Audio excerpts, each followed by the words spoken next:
Nizzato, sono presidente della Compagnia delle Opere del Veneto. Compagnia delle Opere è un'associazione di categoria che rappresenta imprenditori e professionisti di tutto il Veneto, ma evidentemente anche in tutta Italia, e che sono uniti innanzitutto dalla fede cristiana cattolica, perché noi siamo nati con Don Giussani ormai 35 anni fa, e ovviamente questo è un filone che guida un po' i nostri comportamenti e che riporta anche il perimetro della nostra azione in quello che noi indichiamo come uno stile imprenditoriale che vede nel rispetto delle persone, nel rispetto degli altri, nel rispetto anche dell'ambiente, evidentemente, la sua guida principale. Ha uno stile imprenditoriale, uno stile manageriale che ha tanti modi per essere in qualche modo davvero osservato e applicato nel nostro fare azienda. Faccio un esempio che a me piace spesso fare perché credo che sia utile per andare nel concreto.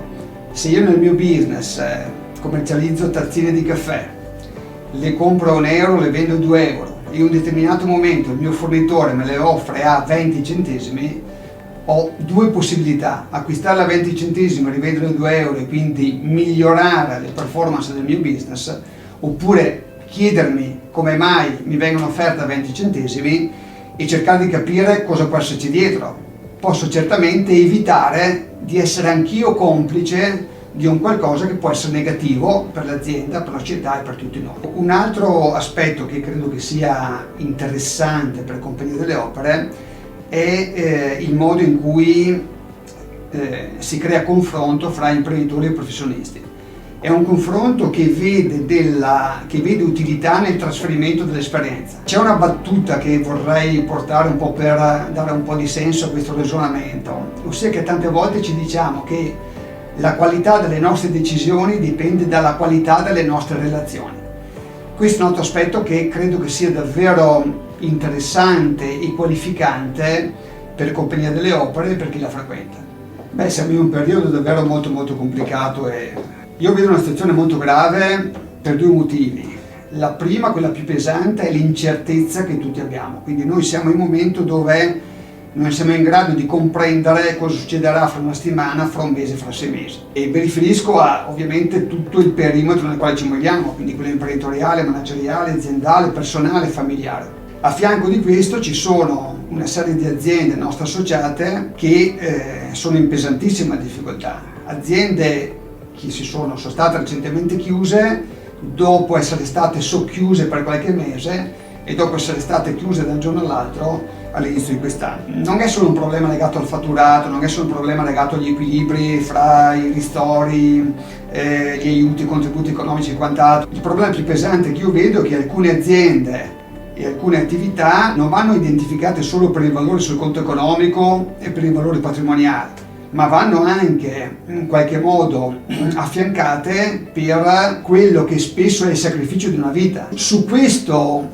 elemento di cui nessuno mi pare parli, credo che si dovrebbe fare qualche riflessione, perché potremmo davvero generare delle situazioni un po' distorte del mercato sia per queste aziende ma sia anche per quegli equilibri che ci sono a livello di alcune attività in alcuni settori, dove anche il valore dell'avviamento è uno degli elementi di valore, è uno degli elementi della catena di valore del settore stesso. Ovviamente la ristorazione, negozi, palestre, centri danza ed altro. Credo che sia impossibile oggi immaginare una mappatura, una rotta di quello che potrà essere l'anno prossimo, i prossimi mesi, i prossimi 6 mesi. La cosa certa che noi rileviamo è che avremo le aziende che avranno una doppia velocità, quindi le aziende che sono digitalizzate non tanto dal punto di vista delle infrastrutture digitali, ma della cultura digitale, e che già avevano iniziato un percorso in questo senso,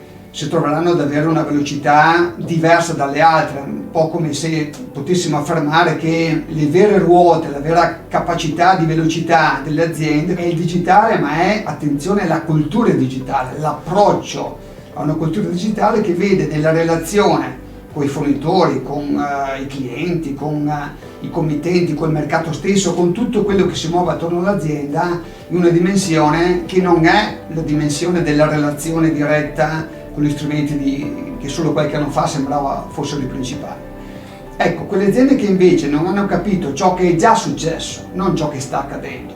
Oggi è stato accelerato dal momento, ma erano accadimenti che erano già in corso negli anni precedenti. Ecco, chi non si è trovato nelle condizioni di comprendere ciò che è già successo probabilmente potrebbe avere qualche difficoltà in più, perché non entra in una cultura digitale, perché lo decide da un giorno all'altro. Servono competenze, servono figure all'interno dell'azienda che abbiano queste sensibilità. Spesso l'età è un elemento di differenziazione rispetto a questo, spesso l'imprenditore magari più maturo, più avanti di età, ha difficoltà nel cedere degli spazi a chi invece è molto più giovane, che invece sarebbe proprio il soggetto, il collega più esperto da questo punto di vista. Ecco, credo che queste siano dinamiche che possono creare un certo attrito rispetto a una velocità di rilancio e di recupero che tutti auspichiamo che sia davvero forte, importante e pesante.